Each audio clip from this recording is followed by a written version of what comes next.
Dans cette première planche, nous voyons le cercle. Le cercle est tracé avec un instrument maçonnique qui s'appelle le compas.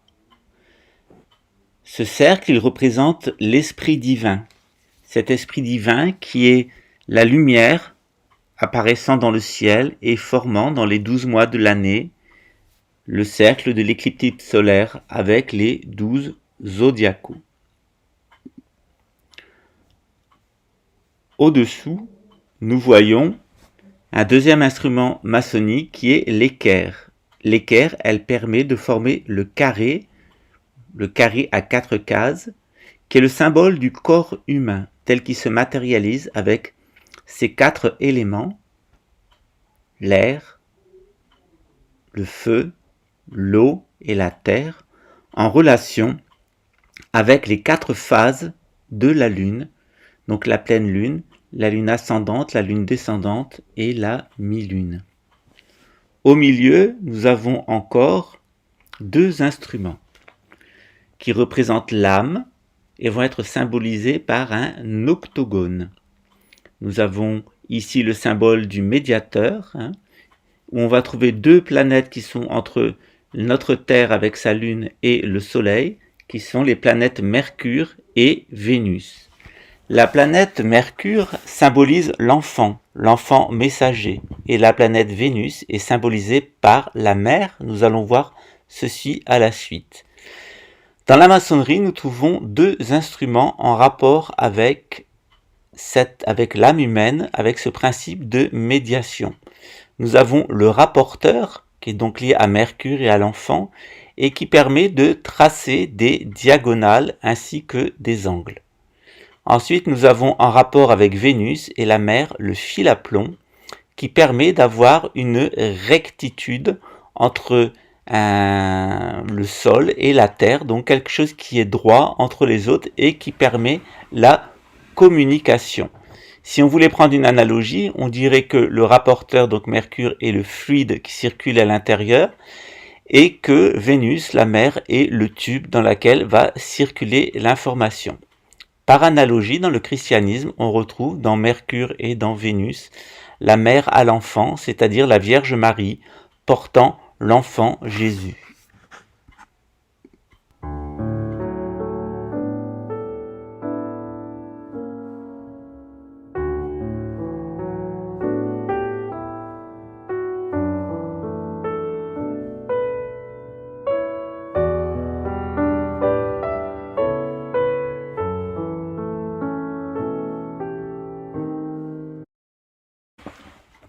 Maintenant que nous avons compris ce à quoi correspondent le rapporteur et le fil à plomb, nous allons revenir plus intensément sur ces 2 objets maçonniques.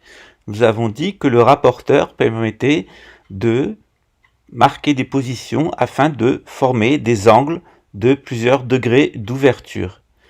Quant au fil à plomb, il permet de construire un mur droit avec une certaine rectitude afin qu'il ne s'écroule pas. Donc à quoi servent ces 2 instruments, le rapporteur et le fil à plomb? Ils servent par analogie à la connaissance de soi, c'est-à-dire la gnose.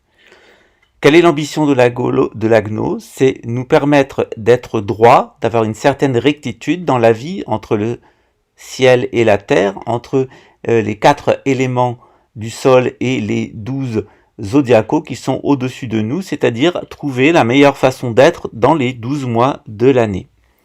Le rapporteur, il sert aussi à calculer des angles, c'est-à-dire à mieux appréhender notre approche vis-à-vis de l'existence, donc calculer les situations, voir comment nous positionner par rapport à ces situations.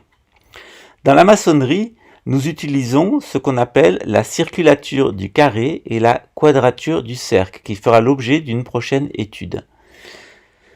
Cet ensemble, la circulature du carré et de la quadrature du cercle, on la retrouve dans de nombreux édifices maçonniques. Par exemple, dans le pan sud de Notre-Dame de Paris, vous voyez un carré maçonnique dans lequel on a inscrit un cercle. Il s'agit donc de la quadrature du cercle, inscrire un carré dans le cercle. Nous retrouvons cette figure de l'homme de Vitruve de Léonard de Vinci et effectivement également dans le symbole très connu des maçons, l'équerre surmonté du compas. Donc on a là un certain nombre de connaissances qui vont nous permettre non seulement d'être droit, de vivre dans la rectitude, dans la moralité, mais aussi de calculer notre façon d'aborder l'angle d'attaque des différents événements qui vont nous affecter au cours de notre existence. Chez les maçons du Moyen Âge, je vous ai dit que l'espace entre le compas et l'équerre, donc l'espace où l'âme grandit et où elle se fortifie, était aidé par deux instruments, le rapporteur et le fil à plomb. Je vous ai dit que le rapporteur était lié à l'enfant Jésus et que le fil à plomb était lié à la Vierge Marie, c'est-à-dire la façon dont nous devons trouver face aux situations matérielles une certaine rectitude et comment dans les différents mois de l'année, dans les différentes situations, nous devons nous orienter par rapport à un axe, par rapport à un angle d'attaque. Donc nous voyons que les maçons étaient des gens parfaitement chrétiens qui voyaient dans la Vierge Marie et dans Jésus non seulement des personnages historiques avec leur importance dans le mystère de la rédemption et dans le mystère du salut de l'humanité, mais également deux principes cosmiques. Un principe de rectitude lié à la Vierge Marie qui était une femme parfaitement pure, exempte de tout péché, et chez Jésus, ce principe du messager, ce messager envoyé par Dieu pour apporter le Nouveau Testament, la bonne nouvelle, l'évangile aux chrétiens.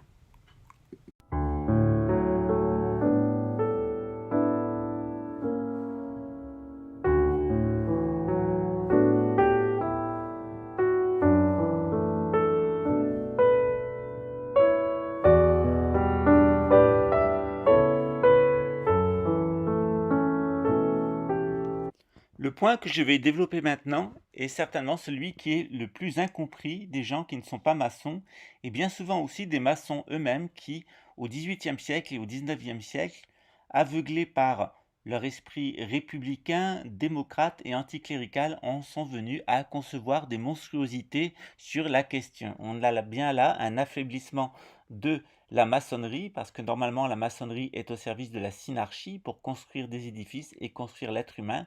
Et lorsqu'elle est tombée dans les mains de l'oligarchie, puis dans les mains de la démocratie, notamment de la République américaine, puis ensuite dans les mains de l'oligarchie anglaise, elle a pu donner des monstruosités.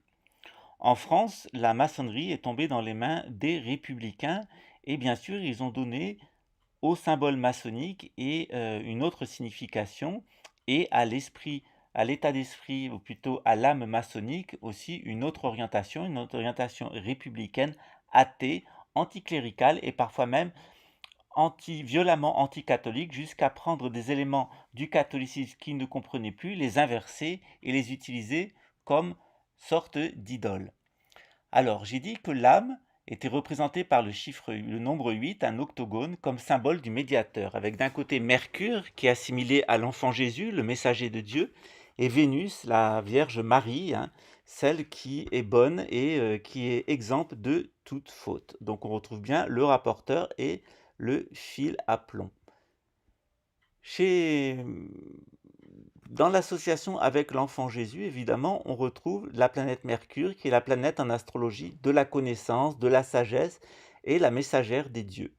Dans la planète Vénus, on retrouve l'agriculture en astrologie, la fécondité et le principe d'accumulation qui nous permet d'avoir des réserves et de mettre de côté nos biens et aussi nos céréales et nos récoltes. On s'aperçoit que dans le ciel, il y a deux Mercure et deux Vénus. En effet, ces deux planètes apparaissent avant et après le lever du soleil, le matin et le soir. Alors, on voit ainsi qu'il y a deux Mercure, Mercure du matin et Mercure du soir. Mercure du matin est le messager, celui qui apporte le message de lumière, le message de la vie le matin. Et le soir, il devient le messager de la mort, celui qui envoie le message de mort. Et on dit qu'il est psychompompe, c'est lui qui va mener l'âme des défunts. Pareil avec Vénus, on va trouver Vénus, celle qui apporte la lumière le matin, donc l'agriculture, la fécondité, l'accumulation de biens qui va pouvoir être faite par les agriculteurs au cours de la journée. Mais lorsque Vénus se manifeste le soir, elle apporte le nomadisme, la stérilité et la perte des biens qui sont engloutis par l'obscurité.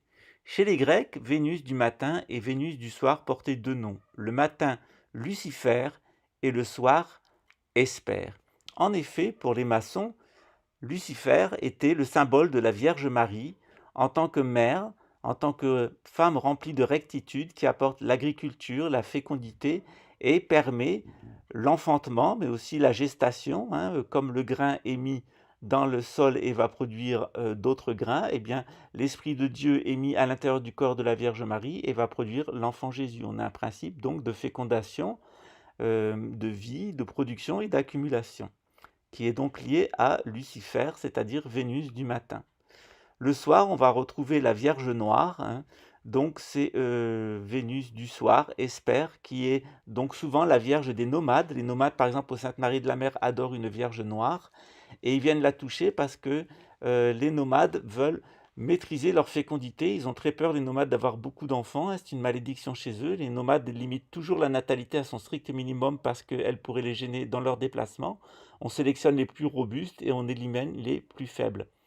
Et cette Vierge Noire, elle est aussi celle qui apporte la perte, le manque, mais aussi la transformation intérieure. Ces symboles, ils étaient parfaitement connus au Moyen-Âge, où on trouve des vierges au visage blanc et aussi des vierges noires. La Vierge Noire plutôt donnée aux nomades ou à ceux qui sont dans la purification, par exemple sur le chemin de Compostelle, et la Vierge Blanche, donc celle qui apporte l'agriculture, la fécondité et permet l'accumulation. Au XIXe siècle, les francs-maçons qui se sont saisis de ces symboles, notamment les francs-maçons français du Grand Orient de France, ont perdu de vue ce qu'étaient ces symboles. Et ils ont donné à la figure de Lucifer, donc de Vénus du matin, une toute autre signification. Ils en ont fait un espèce de personnage ressemblant fort à l'ange déchu, à Iblis, dans la tradition islamique, et ils en ont fait une sorte de concurrent de Jésus, une sorte de démiurge satanique, mauvais, d'ange déchu, mais tout cela n'est pas conforme à la tradition maçonnique originelle et n'est pas conforme au christianisme. J'ai fait une vidéo sur Baphomet et sur Lucifer et je vous y renvoie afin que vous compreniez que dans la mentalité, dans l'âme maçonnique originelle, ces symboles n'avaient pas du tout le sens qu'on le donne de nos jours. Au contraire, par luciférianisme, on entendait la tendance à vouloir attirer la lumière à soi, à vouloir se montrer toujours lumineux, intéressant, à vouloir posséder beaucoup de choses, à vouloir aussi excessivement se sédentariser. C'était ça le luciférianisme, dans son sens originel. Quant à l'hespérisme, c'était l'opposé, c'était la tendance à vouloir se nomadiser à l'extrême, se dessaisir de tout, aussi exterminer, aller vers l'eugénisme et vers l'avortement. Donc on avait là de l'hespérisme, c'est-à-dire qui était exactement l'opposé, c'est-à-dire être attiré vers la mort avec une mentalité morbide. Donc on le voit, luciférianisme et hespérisme ont classiquement un tout autre sens que celui que l'on donne de nos jours.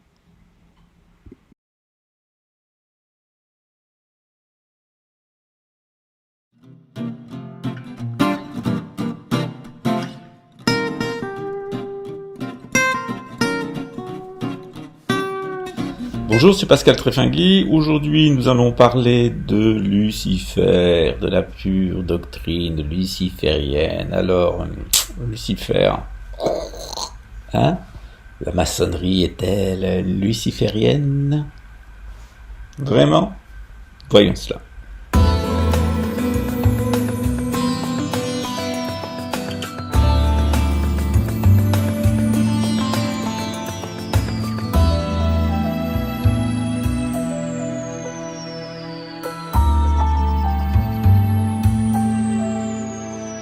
D'abord, il y a deux prérequis pour pouvoir comprendre ce poste. Le premier prérequis est connaître la République de Platon.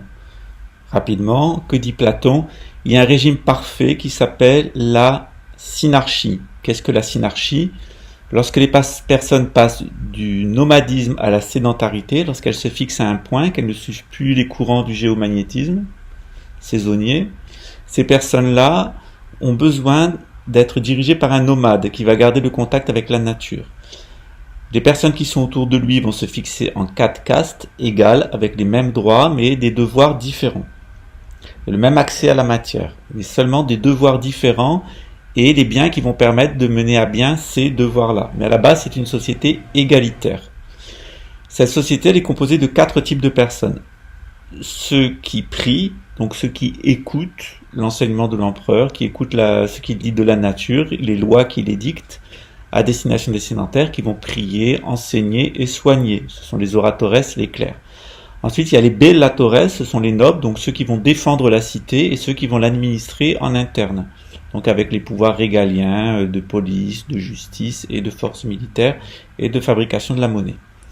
Ensuite, il y a ceux qui produisent, les producteurs, ceux qui vont fabriquer les biens de tous les jours dans la cité.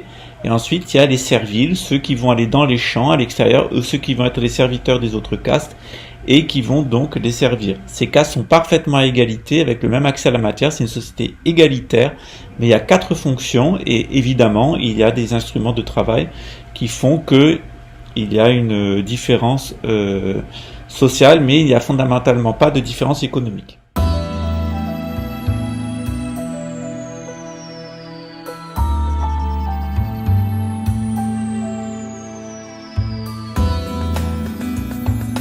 Donc toujours dans le discours de la République de Platon, ou discours de la justice, Platon nous explique que lorsque la synarchie se maintient, la justice sociale et la paix sociale règnent. Mais lorsque l'empereur vient, le synarque vient à disparaître, le roi philosophe, on va rencontrer 4 régimes imparfaits, 4 régimes de corruption successifs. Le premier régime, c'est la timocratie, lorsque le clergé se base sur la morale et prend le pouvoir, comme par exemple en Iran. Le deuxième type de système, c'est l'oligarchie, quand la noblesse va, sur la base du nationalisme, occuper le territoire et imposer donc les valeurs militaires et la possession de biens matériels comme étant un instrument de pouvoir. Par exemple, l'oligarchie capétienne ou actuellement la monarchie anglaise et la finance de Londres qui est une forme d'oligarchie. Ensuite, il y a la démocratie. Donc la démocratie, c'est le pouvoir des producteurs lorsque les producteurs imposent un système complètement égalitaire basé sur la production et la connaissance de comment on fabrique les choses. Donc à notre époque, ça s'est incarné par le pouvoir de la franc-maçonnerie. Ensuite, il y a un 4e type de pouvoir imparfait qui est la tyrannie, lorsque toutes les personnes ont une mentalité d'esclaves et la seule manière de les diriger est de faire régner une tyrannie. Donc sans clergé véritable, sans noblesse véritable, sans production véritable, mais ramener les gens au rang de zombies, de consommateurs dans des cités où l'intelligence artificielle va gérer complètement leur vie et les robots vont fabriquer ce dont ils ont besoin, ainsi que...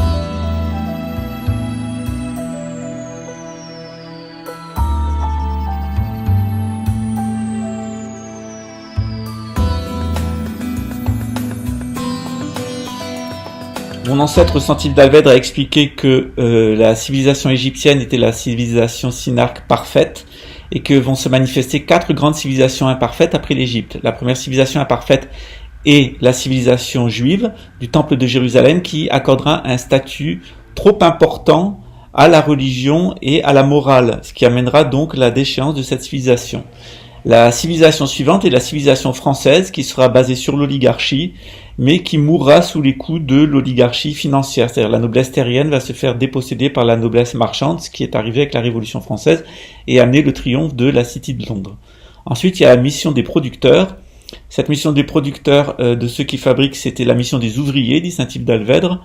Elle s'est incarnée dans la franc-maçonnerie, notamment la franc-maçonnerie américaine, qui a porté le grand projet démocratique nord-américain, mais ce projet a été corrompu sous l'effet de l'oligarchie, de la finance, pour amener la situation actuelle, qui est l'apparition d'une maçonnerie illuminatiste et qui ne vise pas au bien-être de l'humanité.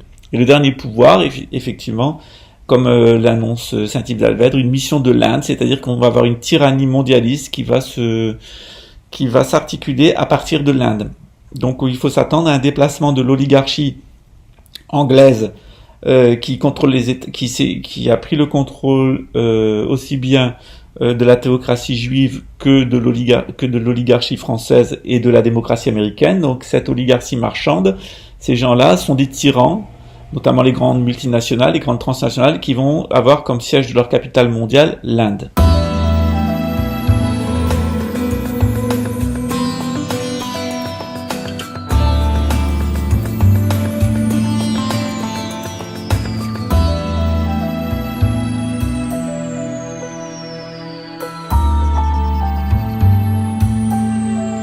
Donc une fois qu'on a compris ce schéma, on peut s'intéresser au personnage de Lucifer. Donc, si on se base sur la civilisation égyptienne, que s'aperçoit-on? Eh bien, il y a 3 niveaux de Lucifer. Donc, le premier Lucifer, le premier porteur de lumière, c'est la constellation où se lève le soleil le jour du printemps. Donc, les Égyptiens ont observé qu'il y avait un mécanisme de précession des équinoxes, un cycle de 26 000 ans, et tous les 2140 ans, il y avait donc le soleil se levait en face d'une nouvelle constellation, ce qui allait donner une nouvelle coloration au rite. Par exemple, vers 12 000 avant Jésus-Christ, c'était l'ère du lion, et ce qui explique la construction du sphinx de Gizeh, et tout était basé, la religion était basée sur la domination psychologique. Ensuite vient l'ère des cancers, avec les grands mégalithiques qui sont construits partout en Europe et dans le monde, dans l'hémisphère nord, où on veut réorienter le géomagnétisme, le flux terrestre, pour des besoins de fertilité. Donc le cancer, ce sont 2 flux, un flux centripète et centrifuge, qui sont utilisés donc pour du maintien et de la dissolution de l'activité psychique ou physique en relation avec le mouvement des métaux à l'intérieur de l'écorce terrestre. J'ai fait un post où ceci est expliqué. Ensuite vient l'ère des taureaux, des Gémeaux, où l'humanité va se scinder définitivement en 2, d'un côté les nomades et de l'autre côté les sédentaires. C'est les mythes de Caïn et d'Abel, de Rémus et Romulus, des Dioscures, de Castor et Pollux, etc. Des grands cultes des Gémeaux, pendant l'ère donc des Gémeaux, qui amène à cette partition de l'humanité en 2. Ensuite vient l'ère du Taureau, donc le soleil se lève en face du centre galactique dans la constellation du Taureau, on a Aldébaran, et on a là donc une loi qui est basée sur la loi de choc en retour, la loi du talion, œil pour œil, dent pour dent, tu me tues, je te tue, t'as tué mon fils, je tue ton fils. Cette loi, elle va orienter tous les cultes jusqu'à environ 2000 ans avant Jésus-Christ, pour ensuite céder au nouveau culte, puisque le soleil va se lever en face de la constellation du Bélier, qui est le culte du sacrifice, c'est-à-dire en substituant un agneau, qui est le fils du dieu Bélier, on va donc amener la manifestation de la lumière. Ensuite, pendant l'ère des poissons, ce sont évidemment les 2 poissons, donc avec un principe de guérison et un principe de pollution. Donc le premier Dieu va se manifester, la première religion va se manifester comme une religion de la guérison, et la nouvelle religion, à la fin du cycle, va se manifester comme une religion de la pollution, de l'empoisonnement, ce qui explique la situation actuelle, où d'abord on a eu un christianisme guérisseur, curateur, et actuellement le monde est mené par des multinationales de l'empoisonnement et de la destruction de l'être humain. Donc on est tout à fait dans la manifestation du cycle du poisson. Ceci va nous amener à la prochaine ère dans l'hémisphère nord, qui est l'ère où le soleil va se lever en face des Verseaux, qui sera une ère de purification, de communication, de partage des idées, une ère uranienne. Voilà donc pour Lucifer d'un point de vue zodiacal. D'un point de vue zodiacal, Lucifer c'est le soleil quand il se lève en face d'une constellation, et cette constellation est le Lucifer, celle qui apporte la lumière. Donc Lucifer vient du latin Luciforos, donc du grec Luciforos, Lucifere en latin, celui qui apporte la lumière. Donc ça c'est au point de vue des constellations. Du point de vue des planètes, c'est la planète Vénus, que les Grecs appelaient Lucifer le matin et Hesper le soir, cette planète qui accompagne le lever et le coucher du soleil, qui était considérée comme une planète civilisatrice. D'un point de vue, donc après le point de vue Lucifer du point de vue zodiacal et Lucifer d'un point de vue planétaire, avec la planète Vénus, on a Lucifer d'un point de vue terrestre qui est le synarque, ou l'empereur. C'est lui qui est le gardien de la lumière, du feu sacré, le gardien de la connaissance qui a permis de passer du nomadisme à la sédentarité.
Donc si on reprend le schéma de mon ancêtre Saint-Yves d'Alvètre avec la civilisation égyptienne comme civilisation parfaite et cas civilisation imparfaite avec les Juifs du Temple de Jérusalem, les Français, l'oligarchie capétienne, la démocratie américaine et ensuite la tyrannie indienne.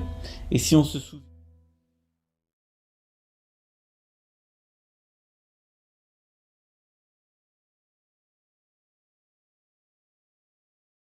Alors on se souvient que pour les Français, pour l'oligarchie capétienne, donc la deuxième civilisation imparfaite, on a Lucifer qui est le grand architecte de l'univers mais devenu mauvais, qui est remplacé par Saint Michel lui-même incarné par le Christ. Lucifer en vient à être identifié à Iblis en l'islam via Dante Alighieri, les fidèles d'amour, comme un démiurge mauvais. Dans la franc-maçonnerie, le principe du grand architecte est repris. Où le grand architecte pour les médiévaux, le grand architecte, c'est le Christ Pantocrator, c'est Jésus lui-même. Mais dans l'illuminisme, qui au XVIIIe siècle va reprendre le symbolisme chrétien, le symbolisme maçonnique sur la base de l'illuminisme juif, on va avoir un retournement par les antipapistes. Donc Lucifer reste effectivement le créateur de l'univers, mais il devient le chef de l'illuminatisme, et il devient un véritable dieu avec Albert Pike, le grand réformateur du rite écossais américain, qui va faire passer la démocratie américaine, la République américaine, de la démocratie à la tyrannie des multinationales. Donc Pike, qui est un illuminé et pas un maçon à la base, va rentrer à l'intérieur du rite écossais. Il est aussi un des fondateurs du Ku Klux Klan et il va faire dégénérer la doctrine, notamment sur la base des écrits d'Eliphas Lévi, dont il fait un copier-coller, mais en version illuminatiste.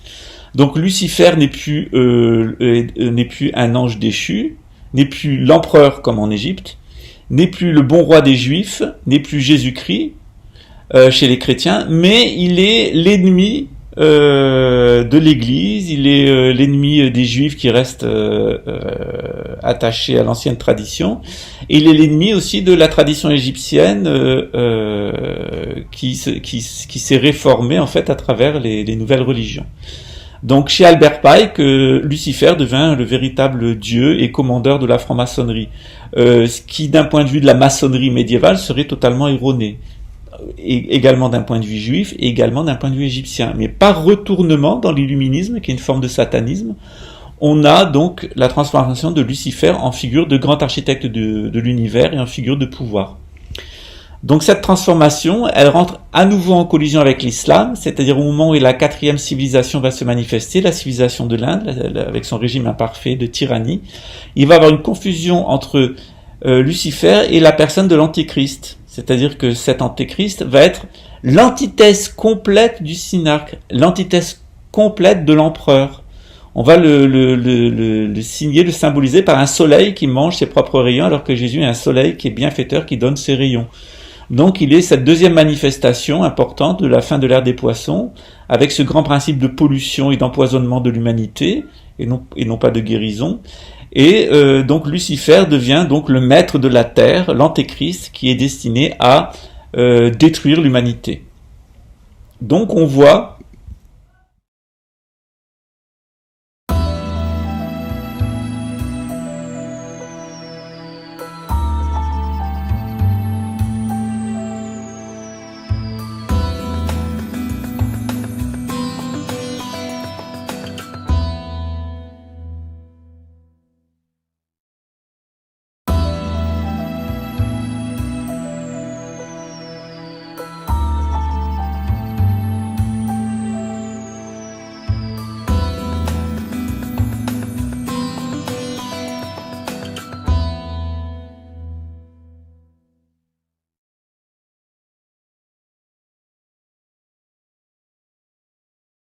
on se rend donc compte qu'en 5000 ans, on est passé de Khnum, donc le porteur de lumière, qui est le dieu à tête de bélier, qui devient ensuite un dieu à tête de poisson et qui deviendra le dieu de l'ère du Verseau.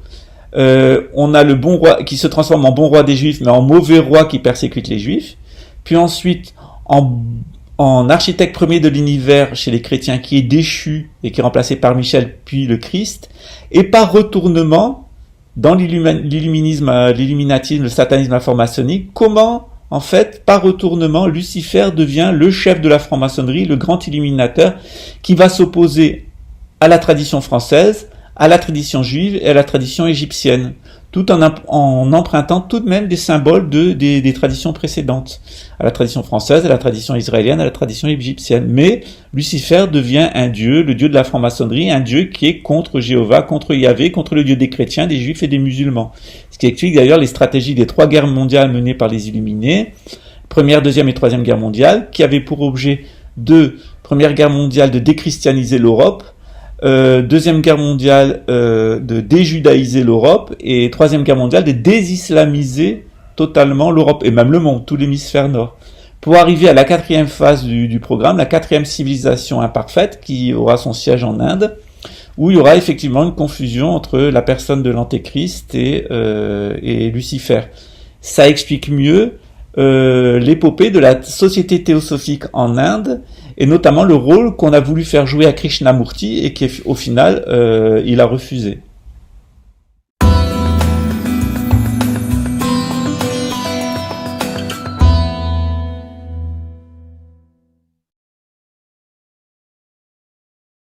Voilà, vous avez tout compris.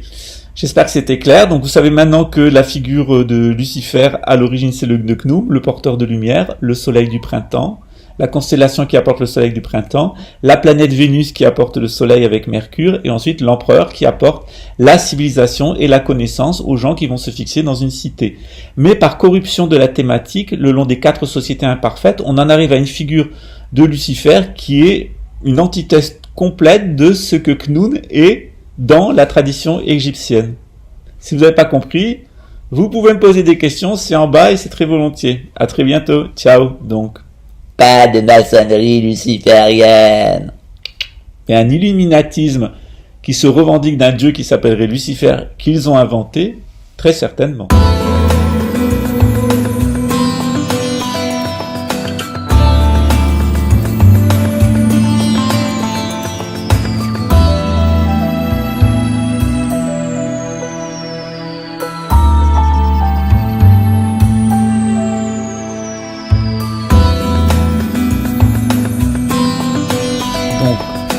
Résumé très simple, Lucifer est la constellation du printemps, la planète Vénus et l'empereur. Par corruption de la thématique, qu'est-ce que va être Lucifer à la fin des temps? Lucifer, ça va être l'antéchrist, le Dajjal, celui qui va développer des moyens de destruction de l'humanité et principalement avec des armes sismiques et des armes climatiques. En effet, qu'est-ce que l'empereur? L'empereur, c'est un nomade sacralisé qui permet aux sédentaires d'être en contact avec la nature. Donc, il peut les prévenir de mouvements du sol, comme à Sodome, ou de mouvements climatiques, qui pourraient affecter et détruire la cité. Leur permettant de se protéger, c'est ce que le Coran appelle les villes renversées. À l'opposé, à la fin de l'ère des poissons, que va faire l'antéchrist, qui sera l'antithèse du Christ, antéchrist ou antichrist? Il va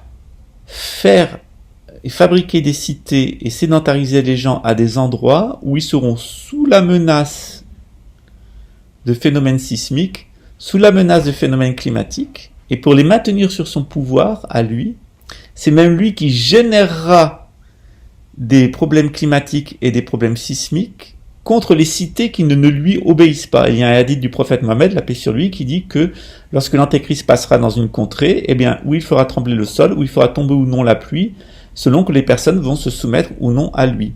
Donc l'antéchrist, ça sera surtout un anti-empereur, un anti-synarque, quelqu'un qui aura cette capacité avec de la technologie de singer ce que faisait l'empereur dans la civilisation égyptienne. Il est donc un anti-empereur, un antéchrist, un anti-Michael, donc Shaitan, Satan, un anti-Khnum, donc Seth, le dieu du mal, le dieu des ténèbres dans la tradition égyptienne, qui s'oppose donc à son frère Osiris.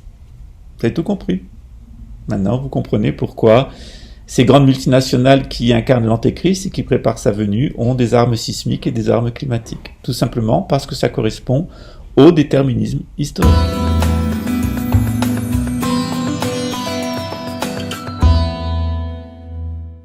Un petit point supplémentaire pour ceux qui veulent en savoir plus. Si vous observez l'ombre de Vénus sur la Terre, c'est-à-dire lorsqu'il y a des transits de Vénus en face du Soleil, Vénus va projeter son ombre sur la Terre.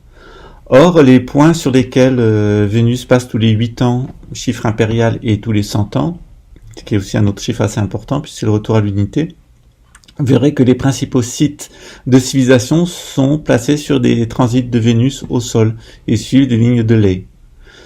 Autre point, si vous regardez le dessin que fait Vénus dans le ciel, au cours de 8 ans ou au cours de 100 ans, vous verrez qu'elle forme un pentacle, c'est-à-dire une étoile à 5 branches, d'où la double symbolique de Vénus dans le ciel, une étoile à 5 branches, et sur Terre, les lieux de civilisation, où généralement au centre on a un temple qui est dédié à l'empereur et par la suite à Vénus, en tant que dieu civilisateur.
Bonjour les amis, c'est Pascal Tréfingui. Aujourd'hui, je vais parler de Baphomet, de l'origine de cette image de la divinité que l'on prétend au centre de la franc-maçonnerie. Alors, je renvoie évidemment à mon livre sur le tarot, dont les références seront placées en cours de vidéo. Il faut savoir que j'ai mis 30 ans à partager mes notes familiales et mes recherches personnelles sur le tarot. Ils font maintenant l'objet d'un cours complet. J'ai publié la première partie, donc la théorie sur Amazon. Ici, c'est le manuscrit complet. C'est environ 8 mois d'écriture en situation totalement fermée, environ 15 heures de travail par jour. Je renvoie donc à mon travail qui montre que les lames du tarot sont des lames du ciel. Donc cette figure de Baphomet, elle est à rapprocher de la figure du diable, du diabole, en lame 15 du tarot. Donc le deuxième tome de mon livre sur le tarot n'est pas encore publié, sera sans doute publié en fin d'année. J'ai voulu faire des cartes du ciel qui soient un peu plus jolies que celles des éditions précédentes. Il faut savoir que la lame 15 du tarot est une carte du ciel qui est construite autour de la constellation du Sagittaire. Donc au sein de cette constellation, au sein de cette carte, donc on va trouver un certain nombre de constellations proches du Sagittaire. Et généralement, cette lame renvoie donc à une figure qui est en Égypte, celle du dieu Khnum. Pourquoi le dieu Khnum? Tout simplement, le dieu Khnum est un dieu créateur. Il est le créateur pendant l'ère du Bélier, donc c'est un dieu qui est maintenant obsolète. C'est-à-dire qu'au moment des Juifs, où c'est l'ère du Bélier, le dieu diabolique et mauvais devient le taureau, qui est le culte de l'ère précédente. Et bien dans l'ère du poisson actuel, le dieu Khnum, qui est le dieu égyptien de la création, va apparaître sous une figure diabolique. Donc si vous regardez dans les différents temples égyptiens les représentations de la divinité Khnum, qui est donc le dieu créateur pour l'ère des béliers, ben vous retrouverez un copier-coller donc de Baphomet et donc de la lame 15 du tarot avec le diable. Il faut savoir que l'ésotérisme occidental avait disparu à la fin de l'Empire romain, le catholicisme, comme partout, a mené son entreprise de destruction des traditions antérieures pour les recouvrir d'un nouveau sens, parfois un petit peu superficiel. C'est une civilisation qui n'est pas une civilisation avec un exotérisme et un ésotérisme. Le christianisme est une religion un peu spéciale de ce côté-là, puisque c'est une exotérisation de l'initiation juive, et en même temps, donc il n'y a pas vraiment d'ésotérisme chrétien, contrairement au travail de l'abbé Henri Stéphane auquel je renvoie. Donc le dieu Khnum, c'est un dieu très ancien, qui est connu, dit Wikipédia, grâce aux textes assez récents. C'est le dieu créateur, celui qui façonne les êtres vivants à partir de l'argile et avec lesquels donc il va entretenir un lien. En fin d'ère, c'est-à-dire quand on rentre dans l'ère des poissons, cette figure en fait elle va être interprétée de manière diabolique. C'est-à-dire tout comme dans l'ère précédente du bélier, le taureau avec sa loi du talion apparaissait comme quelque chose de négatif, de satanique, quelque chose de superstitieux, qui était lié au passé. Eh bien, dans l'ère du poisson, ce sont donc les figures du bélier qui vont apparaître comme diaboliques, notamment le dieu Khnum, qui a donné la figure un peu foldingue de Baphomet. Il y a évidemment d'autres explications, ne serait-ce que pour le terme Baphomet, mais aujourd'hui je voulais surtout parler du dieu égyptien Khnum. À très bientôt, ciao. Voilà, une fois de plus, la religion, c'est de l'astronomie, c'est de l'astrologie, c'est des mathématiques et de la géométrie. Donc, qu'ont fait les catholiques pendant les croisades? Eh bien, ils ont construit une image accusatoire contre les musulmans sur le modèle du veau d'or. Lorsque les Égyptiens se sont séparés des Hébreux, les Hébreux sont allés dans le désert et certains qui étaient attachés au culte d'Amon-Ra chez les Égyptiens ont donc réalisé un taureau. Et ils se sont prosternés devant le petit du taureau, qui était donc le veau d'or, et ils ont été exterminés par les Hébreux. De la même façon, les catholiques ont créé, sur la base des cultes du bélier, donc de la loi de Moïse, et donc pour eux, la loi de Mohammed, d'où Baphomet, qui serait une adaptation de la loi des Juifs, et donc le refus du Christ en tant que sauveur de l'ère et guérisseur de l'ère de poisson. Ils ont construit donc la figure de Baphomet en insulte au prophète des musulmans Mahomet, et pour rappeler que comme le veau d'or, le bouc d'or, ou le petit du bouc d'or, ou du bélier d'or, ou le petit Baphomet était en fait un dieu satanique, ceux qui voulaient rester à l'ancien culte. Donc Baphomet n'a jamais existé que dans l'imaginaire des catholiques. Par contre, au XIXe siècle, lorsque l'anticatholicisme s'est développé, la figure a été récupérée par les milieux occidentaux qui, sur la base de la Kabbale, voulaient lutter contre le catholicisme et se sont ressaisis à nouveau de cette figure et en ont fait un pseudo-dieu. Ce qui, bien entendu, a fait sombrer à leur tour les catholiques dans la paranoïa.